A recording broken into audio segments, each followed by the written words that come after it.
There is a moment in a courtroom when a judge stops writing and looks up, not at both parties equally, just at one. And the person she does not look at knows, right then, before a word is spoken, what the next 60 seconds of their life is going to feel like. I watched my son's attorney stop shuffling his papers. I watched Michael's jaw go still. And I sat at my table in that second-floor hearing room, and I did not move and I did not speak, and I thought about a kitchen table in 1986 when Claire and I signed the papers on a house we could barely afford and drove home in the dark and ate cereal for dinner because we'd spent everything we had and we didn't care. That was the house Michael just tried to take out from under me. Let me back up. Welcome to Real Life Verdict. Get comfortable. The people in this story had every chance to behave themselves. They just chose wrong. Drop a comment, hit that like button, and make sure you're subscribed. My name is Arthur. I am 64 years old. I worked 31 years for the county water department maintaining pump stations and filtration equipment. I retired 18 months ago. I have a pension. I have a paid-off house. I have a Craftsman rolling toolbox from 1991. With a stuck third drawer I have never gotten around to WD-40ing because I know which tools are in there, and I just pull the whole drawer out when I need one. That is the kind of man I am. My wife Claire died 4 years ago from pancreatic cancer.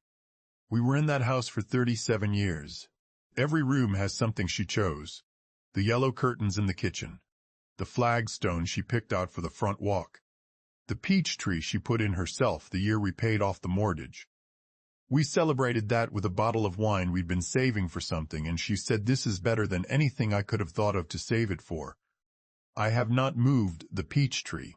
I have not moved anything. I have 2 children. Sarah is 35 and lives in Oregon with her husband and her 2 kids. She sends birthday cards that arrive 4 days late. Not because she forgot, she bought them on time. She just forgets to mail them. I have kept every one. Sarah has her own life out west, and she is good at it, and I am proud of her. Michael is 38 and lives 20 minutes away. After Claire died, Michael started coming by every week. He would sit at my kitchen table with that insulated tumbler of his, never drank what I offered, always brought his own coffee like he was headed to a meeting, and he would ask about my bills, my taxes, whether I'd called about the gutters, whether I needed anything. He handled Claire's medical billing paperwork when I couldn't look at it without my hands going wrong. He sorted things into piles and made phone calls, and he was there every week for months. I was grateful. I want you to understand that. I was genuinely grateful. He would sit across from me at the table where Claire used to sit, and he would ask what I needed, and I thought, at least one of them stayed close. At least one of them is here. That thought made me soften toward Michael in ways that I did not examine carefully enough. The first time something felt slightly off, I did not name it. It was September 14th. Michael came by on a Thursday afternoon, and he spread 3 printed articles across my kitchen table. Estate taxes, probate delays, heirs and property disputes. The top article had a paragraph highlighted in yellow. He said he'd been reading about it. He said he was worried that if something happened to me, the house could get tied up in probate for years. He said it might be easier if his name was on the deed now. He called it protecting the property. I looked at the highlighted paragraph. I looked at my son. He had his tumbler in front of him. I told him I'd think about it.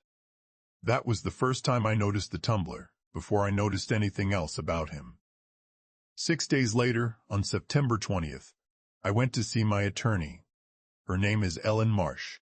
She handled Claire's estate. She is 53 years old, and she keeps a photo on her desk that faces toward her, not toward her clients.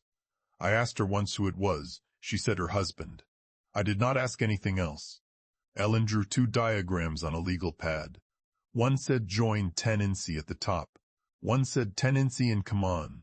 She explained the difference twice, the second time more slowly than the first, not because I hadn't understood, but because she wanted to be sure I had.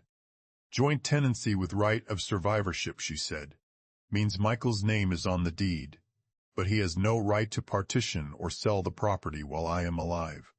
If I die first, it passes to him. But while I am breathing, it is mine. It cannot be forced for me. Tenancy in common means we each own a percentage. Either party can legally request a partition sale.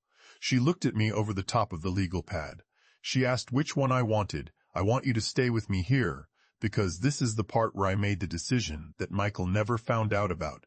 I chose joint tenancy. Ellen asked me if I was sure. I said yes. She asked again. I said yes again. I added Michael's name to the deed because he asked and because I wanted to believe my son meant what he said. But I chose joint tenancy because Ellen told me it protected me if I changed my mind later. And because something about that highlighted paragraph had been sitting in the wrong place in my chest since Thursday. I did not tell Michael which type of tenancy I chose. He did not ask. He thanked me when I told him it was done. He brought his tumbler that day too. 3 weeks later, on October 8th, Michael pulled into my driveway and parked behind my truck and walked up and asked if I'd been thinking about what I'd do with all this space. Now that it was just me, I said I was fine where I was. He nodded slowly, the way you nod at someone when you've already decided they're wrong. December 2nd, a Sunday.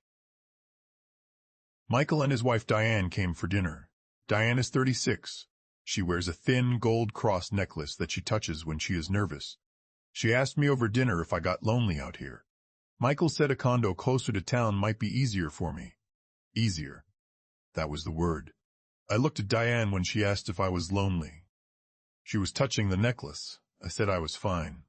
Michael dropped it.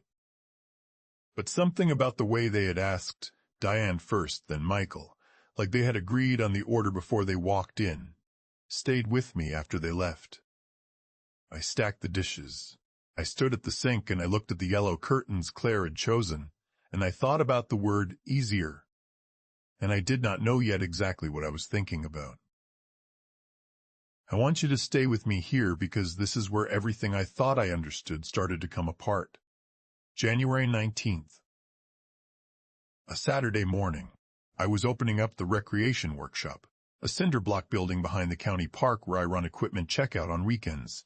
Have done it for 11 years. Raymond was already in the parking lot when I got there. Raymond Purcell is 68 years old. He drives a 1998 Buick LeSabre with 210,000 miles on it that he refuses to replace because it still runs, and he doesn't know anything on it. He has been around my life long enough to know when something is off, and long enough to say it plainly when he has something to say. He said he had seen Michael at the hardware store. Said Michael had been asking about realtor lockbox signs, the kind agents put on door handles when a property is listed. Raymond said it the way you mention weather. Just something he noticed. Nothing more. I unlocked the workshop. I checked the equipment log. I did not say anything, but I stopped inviting Michael over after that, and I started watching his visits from a different place inside myself. He texted me February 10th.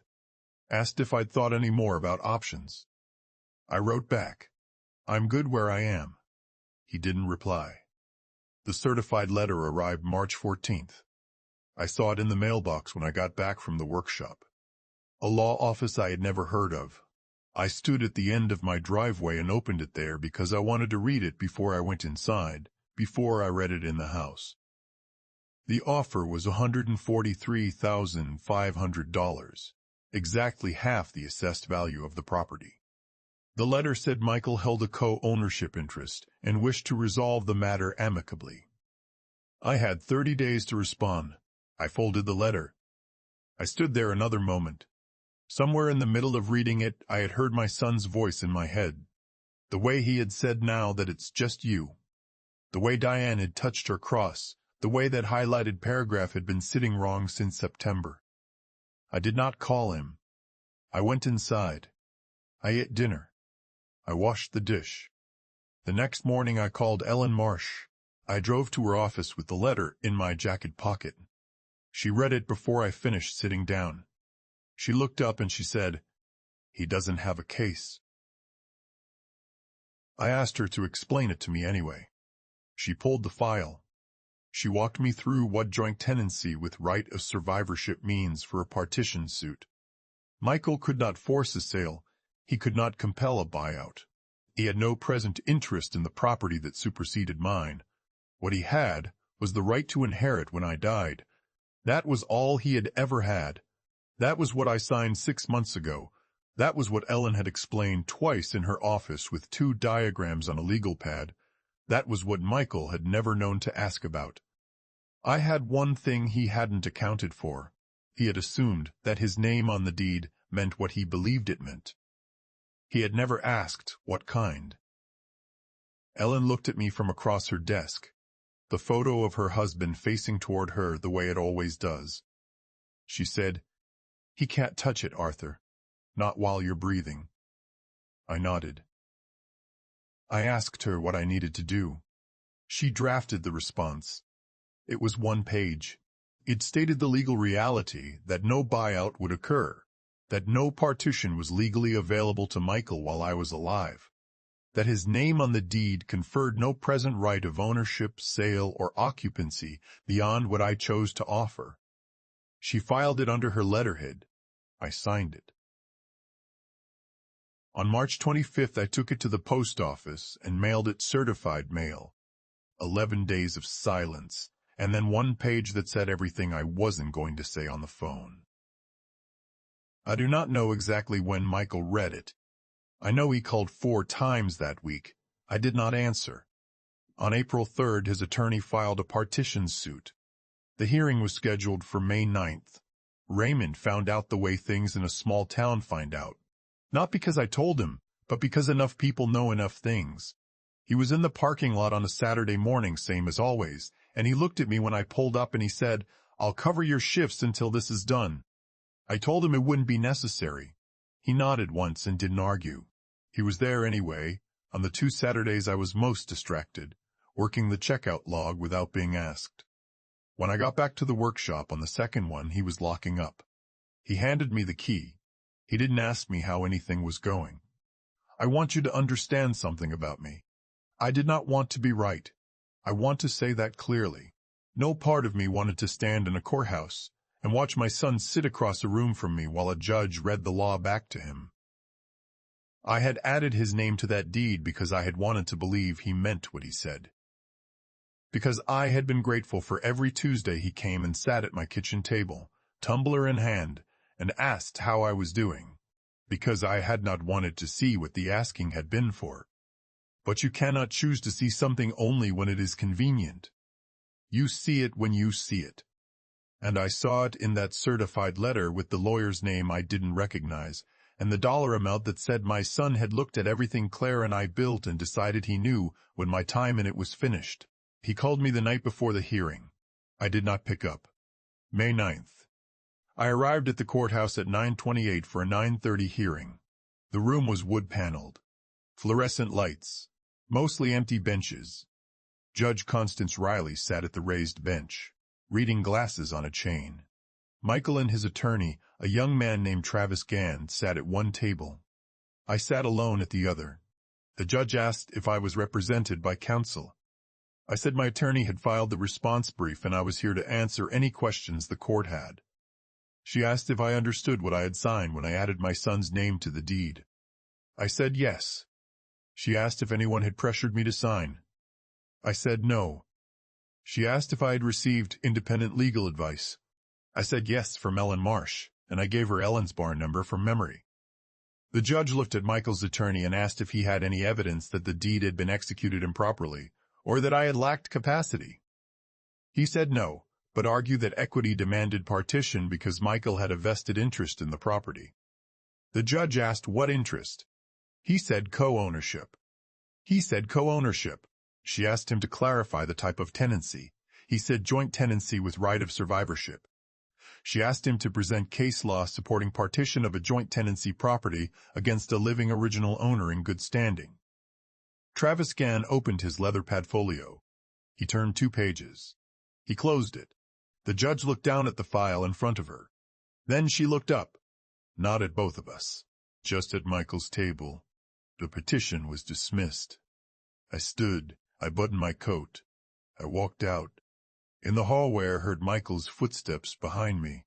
I did not stop walking. I did not turn around.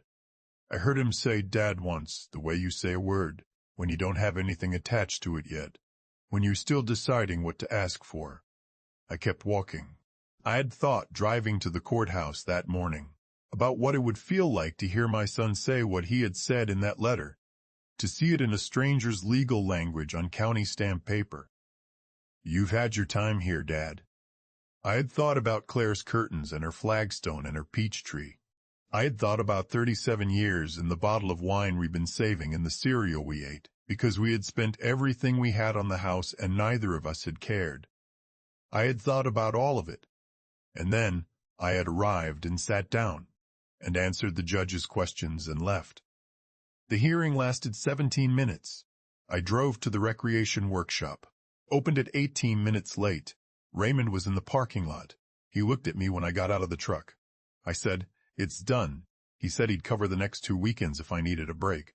I said I didn't. He nodded and left. I worked my shift. I checked equipment in and out. I kept the log. At 1, I locked up and drove home. When I pulled into the driveway, I sat for a moment with the engine off, and I looked at the house, the flagstone, the peach tree, bare still from winter, but it comes back every year. I had looked at this house the morning Claire died. I had sat in this same truck in this same driveway and looked at it and understood that I was going to have to keep living in it without her, and that I didn't know yet how to do that, but that I was going to do it. It looked the same now as it did then. I went inside. I made a sandwich. I ate it standing at the kitchen counter. Michael is still my son. He always will be, but some doors close from the inside, and this one I closed myself, quietly, the way you close something you don't intend to make noise about. The house is mine. It has always been mine. I always knew that. I just needed May 9th to make sure he knew it too.